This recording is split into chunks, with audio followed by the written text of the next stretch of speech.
A steel door rocks at 4AA. A man sits on bare concrete, stamped across his chest, 466-64. A guard crouches at the bars, voice almost kind. Sign the paper. Renounce them, and you sleep in your own bed by Friday. The man does not look up.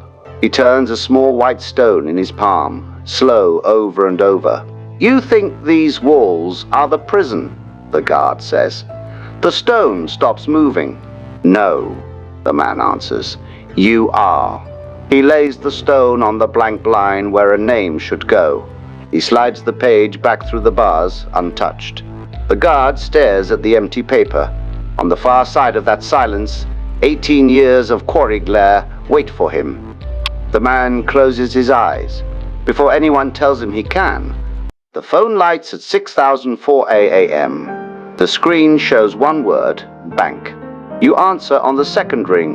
A stranger reads your life back to you in a flat tone, names the 9 payments you missed, and sets the Friday your house stops being yours. The coffee has gone cold. The street outside looks ordinary. Ruin keeps office hours. Answer it on your feet. You open the laptop. The balance reads 1,200 on the 7. Rent is 2,900 on the 1st. Your mother's care home invoice sits unopened on the counter, 14 days past due. Something cold moves through your chest before your mind can name it. You count the people who depend on this account, and the number is not 0. Math like this does not care how hard you tried. A man sets a cardboard box on a bare floor. Inside, a watch, a dead phone, 1 paperback. His name is Cato Vale. For 31 years, he signed the death certificates of bankrupt firms, then signed his own. At 54, he lost the company, the house, and a child who stopped picking up. He is not here to comfort you. He read this book like an audit of his own collapse. Cato opens the paperback to a marked page. He does the only thing he trusts. He audits. A man steps onto an island in 1964. They stamp him 466-64, the 466th body admitted that year, and issue 27 years like an invoice with no dispute line. He reads it the way he read balance sheets, hunting the one entry they forgot to seize. Numbers never lie, people just stop reading them in time. The quarry gate opens at dawn. White limestone throws the sun straight back. They do not need to beat a man here. The island runs on a quieter cruelty. Hand him 27 years, an unmoving wall, and wait for him to surrender the only thing they cannot reach. Most men hand it over by the second winter. The cage works by making you sign yourself away. He swings a hammer at limestone. The glare burns into both eyes hour after hour. 18 of his 27 years go to this pit. The light scars his sight permanently, a tax collected in retinas, payable for the rest of his life. Cato underlines the number, 18 years. He has seen depreciation schedules kinder than this. Some costs never show up on the page that matters. They reduce a man to 4 digits, 46664. No name, no history, only intake order. The whole machine is built to make the number swallow the man. What he does with that number years from now turns the cage inside out, and that part comes later. For now, he is an asset they believe they have fully written down. Count the days, and you lose. 27 years is 9 8:55 sunrises, give or take the leap ones. Men scratch tallies into the wall and watch the marks outnumber hope. Counting time you cannot control is how a prisoner volunteers for a second sentence. The guards never had to impose. He stops scratching the wall. He starts measuring something else. Stop counting what you cannot move. The hammer stops mid-swing. For 6 seconds the quarry holds its breath. Dust hangs in the white light, unmoving. In that stillness, a man decides that the one room they never searched, never numbered, never entered, is the only territory still legally his. Then the hammer falls again. Nothing visible has changed.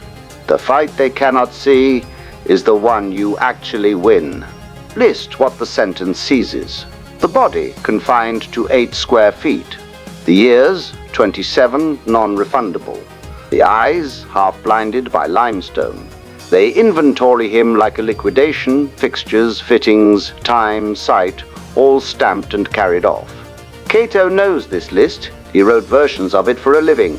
Every seizure leaves one line they cannot fill in. A clerk files the paperwork without looking up. The cruelty here wears no face, only a stamp. Procedure does the breaking that hands refuse to. A regime that calls a man 46664 has already decided he is a line item, and line items get no apology, only adjustments. Cato spent 31 years inside machines like this. The system is never angry. That is the horror of it. Self-pity offers a warm chair. Sit in it, and the interest compounds. Every grievance feels like proof you are owed. Victimhood pays a small comfort today and quietly garnishes every tomorrow, until a man owes his whole future to a wound he keeps reopening. Cato sat in that chair for 3 years after his collapse. Stop borrowing comfort against a debt you will never repay. There is the wall, and there is the man. The wall does not move 27 years of stone. His hands do not free themselves. But there is one division the guards never audited, one column they left entirely to him, and what fills that column decides everything that follows. Cato circles it twice. The wall is fixed, the ledger entry beside it is not. A man can wait the way stone waits, passive, eroding, counting losses. Most prisoners chose this, and the island kept them. Waiting for rescue that is not coming is the most expensive thing a trapped man can do, because it spends the one resource the cage left him, attention. He decides not to spend it that way. Idle waiting is a cost. Refuse to pay it. Cato turns to the marked page. Marcus Aurelius, writing alone at midnight, names it a citadel inside the mind that no army storms and no jailer enters. Retreat there, the emperor tells himself, and you stay untouchable. The prisoner on the island never read those lines. He built the same room anyway, brick by brick, with nothing but discipline and time. Strip a man of everything external. The job, the home, the calendar, gone. What remains is narrow but absolute, how he meets each hour. Self-command is the one holding the cage. Cannot repossess, because it lives in the choosing, not the conditions, and the conditions were never the point. The prisoner learned to own his reactions before he owned his freedom. Master the response, that part stays yours. Patience is not sitting still. It is not hoping the wall dissolves. It is daily, deliberate work on the only material left. Like compound interest, small disciplined deposits of self-control accrue silently for years. Then return a man no sentence can bankrupt. The prisoner studied, taught, trained, governed himself, turning dead time into a slow, unstoppable yield. Treat each idle hour as capital, not waste. He does not pretend the years are a gift. That lie belongs to posters, not prisoners. He signs the sentence, the way you sign a receipt, acknowledged, accepted, no appeal filed. Amor fati, read coldly, is not loving your fate. It is refusing to waste strength, fighting what already happened, and spending all of it on what comes next. Accept the entry, then work the next line. Inside the stone he builds a school. Men teach each other law, history, language. He drills self-mastery like a private examination. Decades later, others will package this same discipline into slogans and sell it back to comfortable people who never lost a thing, and that betrayal comes later. For now, the work is real, unpaid, and witnessed by no one. Build yourself where no one is watching. A man wakes at 47 to a layoff he never saw filed. The mood says collapse. The discipline says rise anyway. Feeling is weather. Conduct is the building. The prisoner did not wait to feel free before he acted free. He ran his mind on schedule the way the quarry ran on the bell, and the schedule outlasted the despair. Move on the plan, not the mood. Two Stoics argue across 300 years. Seneca counsels indifference to wealth while banking a fortune from Nero's court. Epictetus, born a slave, owns nothing and fears nothing. Cato notes the hypocrisy without flinching, because a tool does not stop working when the man who described it lived poorly by it, and the prisoner needed the doctrine, not the saint. Use the method even when its authors failed it. Lift the camera off the island. From high enough, 27 years is a thin band in a long century. The same starfields the emperor watched still wheel overhead. Seen from above, a single sentence shrinks against the scale of time, and a man who holds that perspective stops drowning in the hour he happens to be standing in. Zoom out far enough, and the wall loses its size. The cell light cuts out at 8 p.m. For 4 seconds, the dark is total. Nothing moves, not even breath. In that black, the prisoner finds the one ledger entry the sentence could never reach, never seize, never even read, and he closes his hand around it. The bulb hums back on. The walls are exactly where they were. What he kept is not on any inventory.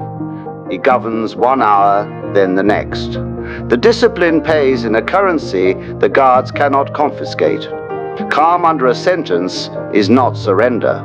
Self-mastery returns a freedom that exists inside the cell, quieter than the kind behind the gate, but real and entirely his, and impossible to revoke by decree. The prisoner was free years before the gate opened. Earned the freedom no key controls. He learns the names of the warder's children. He plants a small garden in the prison yard. He waters it for years. The same hands that broke limestone learn to keep something alive, and the man who could have turned to flint chooses, deliberately, to stay capable of tenderness. And what nearly broke that choice comes later. Stay soft enough to grow something, even here. Move forward 40 years. The doctrine that kept a prisoner intact becomes a product. Influencers quote the emperor between sponsorships. Ryan Holiday builds an industry on the obstacle, and some of it helps. But a philosophy forged to survive a quarry gets repackaged as a morning routine for men whose worst obstacle is traffic. Cato exhales. Borrowed hardship is not the same as earned wisdom. A man posts his cold plunge at 5 a.m. He captions it discipline. He tags the emperor for reach. Stoicism becomes a costume worn for an audience, which is the exact opposite of a citadel built where no one watches, since a virtue performed for applause has already left the only room that mattered. The prisoner had no followers, only himself. Practice it where there is no camera. The method has a failure mode, and Cato names it. A man builds the inner room, then never leaves it. Walls meant to protect the self-harden into walls against everyone else. The citadel becomes a bunker. Self-control curdles into a refusal to feel or reach, and the man who masters everything loses the people he mastered it for. Armor that never opens is just a smaller cell. Cato met a version of this man in a mirror. After his collapse, he went cold on purpose. He called it strength. He stopped returning calls, stopped needing, stopped aching, and mistook the numbness for the discipline Marcus described, when in truth he had simply stopped being reachable. Temperance without warmth is not virtue. It is just a well-organized way to disappear. Control that kills your tenderness is counterfeit. He kept the old phone for one reason. One missed call sits in its log, 4 years old, from the child who stopped trying. He told himself, Stoicism meant letting it go. For 4 years he used the philosophy as an alibi, a sophisticated excuse to never dial back, to call avoidance, acceptance, and cowardice calm. The doctrine did not fail him. He misread it on purpose. The phone holds one voicemail he never opened. He knows the timestamp by heart, 9041 p.m., a Tuesday. He has rehearsed deleting it 100 times and never has. What he finally does with that message, and the night he decides, changes the entire audit. And that comes near the end.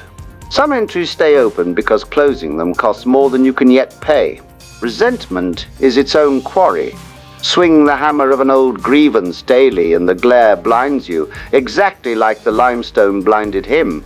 The prisoner refused that pit. He understood that hatred is a sentence you serve on behalf of the person who wronged you, doing their work, breaking your own sight for free. Cato finally puts the grievance hammer down. Stop mining a pit that only blinds you. He walks out on 11 February 1990, 27 years behind him. The cameras expect a man sharpened into a blade. Instead, he steps into the light carrying no knife for anyone, having decided across 18 quarry years that the true release was refusing to let the cage author the man who left it. The sentence ended that morning. The freedom had been built decades earlier.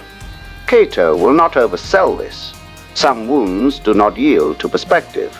A man can master every reaction and still ache for years that are simply gone. The child who did not wait, the sight that will not return. The Citadel keeps you standing. It does not pretend the siege left no damage, and honesty about that separates a practice from a sales pitch. The method holds the line. It does not heal everything. There is a way to fall that keeps your spine. The prisoner wept in private, more than the legend admits. Strength was never the absence of breaking. It was breaking without letting the break decide who you became next, grieving fully and still rising on schedule the next grey morning. Cato lets himself grieve, finally, at 63. Dignity is choosing what the break makes of you. Set the dates side by side. Freedom signed years before any signature. Gate opened, 11 February 1990. The man who walked out had been free inside the stone long before. So the gate only confirmed a fact it did not create. And no warder knew the release happened on their watch without permission. The cage held a body that had already left. Free yourself before anyone offers a key. Here is the practice, stripped of slogans. Each morning before the noise, separate 2 columns. Left, what today can seize, markets, verdicts, other people. Right, your response, your effort, your word. The prisoner ran a version of this audit at dawn for 27 years, and the right-hand column is the only one worth your strength. Spend yourself entirely on the column you actually own. Run the loss before it arrives. Picture the call, the diagnosis, the empty chair. Sit with it for 90 seconds, then stand. Rehearsed in advance, catastrophe loses its ambush, the blow still lands, but on a man who already walked the ground and will not be knocked off his feet. The prisoner expected the worst and met it standing. Pre-grieve, so the real thing cannot floor you. Build the Citadel 1 brick a day. 1 cold refusal of an easy comfort. 1 promise kept when no one checks. The prisoner did not master himself in a heroic afternoon. He did it in 985 unremarkable mornings, each depositing a fraction of discipline. And one of those small daily acts will matter more than all the rest. That one comes last. Lay a single brick today, skip nothing. Each night, write the inverse of despair. Not the days lost, the entry kept. 1 line, what did they fail to take today? Patience, a kept word, an unbroken self. The prisoner who counted forward instead of down turned 27 years from a death watch into a long, deliberate construction. Cato starts the ledger at 63. Late, but started. Count what remains, not what was taken. Temperance is a tax you pay daily. Refuse the second drink. Skip the cutting reply. Delete the message written at 1 a.m. In game theory, the player who controls his next move instead of reacting to the last one quietly wins games. The hothead never understands he is losing. The prisoner never took the bait the system kept setting. Pay the small tax now. It buys the long game. Apply the high view to your own week. The hospital bill, the colleague who knifed you, the silence from someone you raised. Set each against 9,855 mornings and a quarry that ate 18 years, and most of what owns your sleep tonight shrinks to a manageable size without becoming meaningless. The prisoner kept scale. It kept him sane. Measure your crisis against the worst, then act proportionately. Forgiveness is not the soft option. It is the hardest lift a wronged man performs. He invited his jailer to dinner, not because the years stopped mattering, but because carrying the grudge meant the cage still owned a room in him, and he wanted every room back. That took more spine than any revenge. Release the debt to repossess yourself. It is courage, not surrender. Cato picks up the old phone at 11,038p. He opens the voicemail he avoided for 4 years. The voice is younger than he remembers, and it only says, "Call me back when you can, Dad." He does not wait for morning, or courage, or perfect words. He dials. It rings. For the first time in 4 years, he lets himself want the answer. Make the call before you are ready. Tally the final audit. Everything external proved seizable. House, title, years, even eyesight. One asset compounded instead, a will trained daily until no sentence could bankrupt it. The prisoner left the island poorer in everything the world counts, and richer in the one holding it never thought to tax. Cato closes the balance sheet. Invest in the self no creditor and no jailer can reach. Tonight, before sleep, do one thing. Find the core you have been avoiding, the brick you keep not laying. The prisoner's freedom began with a single decision no one witnessed, repeated until it held, and the smallest act tonight is where yours begins too. What that first act should be, Cato leaves for the last word. The Citadel starts with one move made alone. He stands at the window after the call. The street is the same, one ruin walked down years ago. Nothing outside has changed, everything inside has. Freedom, it turns out, never required a gate to swing or a verdict to soften, only a man willing to govern the one room no one else can enter. The cage was always optional. Build the door they cannot lock. They could count his years exactly. 27 of them, 9,855 sunrises, 18 in the quarry. The arithmetic is clean and the records survive. But every number on that file measures the cage, not the man. And the one quantity that decided everything left no figure for any clerk to enter. Cato understands the difference now, late, fully. Some totals matter. The ones that define you are never on the form. Here is the entry the sentence never wrote. Not the days, not the broken eyes. What a man keeps behind the eyes when everything else is inventoried and hauled away. That line stayed blank on their forms and full in him. They measured the loss to the decimal and never found the figure that mattered. Keep the one thing no audit can reach. The calendar marks 11, February 1990. The world calls that the day he became free. But freedom had no anniversary. It happened quietly on 9,085 ordinary mornings, when a man chose again to own his hour. The gate was a formality signed by people who never held the only thing worth holding. The date is for the records. The freedom was never theirs to grant.